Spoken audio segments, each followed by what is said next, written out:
Ladies and gentlemen,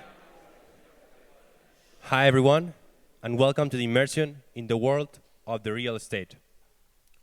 We will show you the virtual reality applied to the estate market. And after that, let's make 3D vision based on a picture, panoramic picture, on which you can modify the furniture, you can modify the textures, the materials around a room. All thanks to the artificial intelligence. And well. Okay, so when we started this project, we wanted to implement the state-of-the-art techniques of computer vision, so we can detect all the furniture on the room. So, as my colleague commented, we start with a HDRI panoramic image of all the room, and then we use the SAM model from Meta, the acronyms from Segment Anything model. This model basically returns a segmentation map of all the objects, all the furniture of the room, so we can have a level map for every one of it.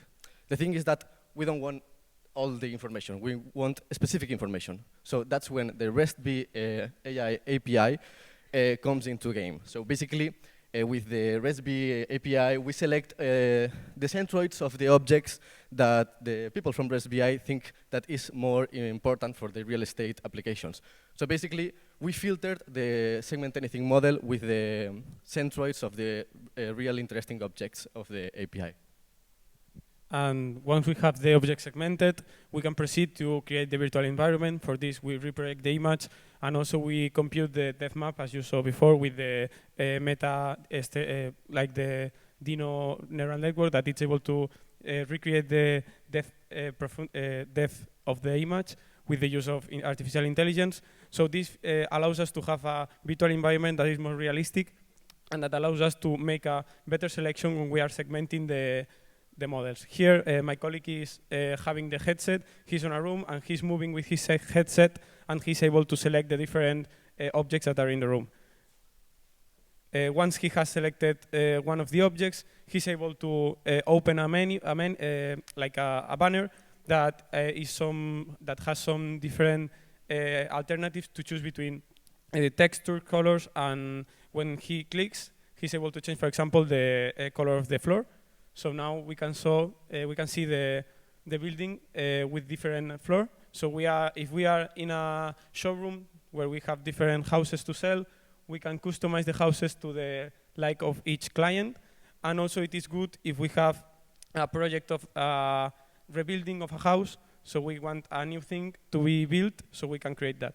Also, we are able to show the different depth maps in this case, and to show these textures, we also used another network that is able to, from a prompt, generate the texture. So we are customizing the textures with the input of the description of the object. That, for example, this is a.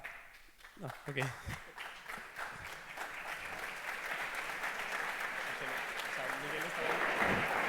Thank you for the demo. Now, time for a question. No, but you need to answer the questions.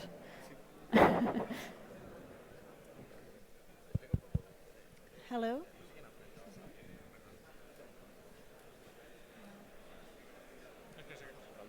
Hello. Thank you. No. So, do you hear me? Ahora sí, Hello. Thank you for sharing your project with us, and congratulations on the results. Well, my question here is mainly related to how familiar are you with VR? Because we've read you worked previously on our real estate project. No, it's our first experience with VR. It's your first one? Yeah. Okay, so then we were. And how was it to work in VR in real estate? And apart from that, how do you think this could be developed in a real life? In the end, when normally there's more than one person depending on all of these results. and decisions. Yes, this was a very hack style project because Blender is not supposed to be used for this kind of things. So going to the source code and editing it so we can do these things was very challenging. But the structure we use here can be easily applied to a real project because all the neural network parts are using calls to a local server using an API. So you could easily, instead of using a local server, use an external server. So all the hard computing can be doing a server, and you can then only render the part in your computer. As you saw, we render it in with a phone, so any device could be used. Using basic 3JS and JavaScript, you could have a virtual environment that is as low poly as this one, but the hard computation can be done by API calls to the real powerful server. Okay, thank you. Yeah, hello, well done, very impressive. Is it possible to use like my smartphone and take images and then sort of inject them into your system and sort of design my house using? Yes, there's no problem. The start image is a panoramic image, so you can take it with a 360 image or with your phone, and it will use that image as base. And also, the machine learning system that we are using is in painting from Stable Diffusion. So one of the optional arguments that you can give are your own image. So if you want something that you have in your home and you want to see it in the future home you have, you can use as part of the prompt to give the base image to work it. One part that we didn't have time to explain is that the system using the 3D depth map and the color map gets a lot more information than usual Stable Diffusion models. So the results of the prompt generation are very cohesive with the image.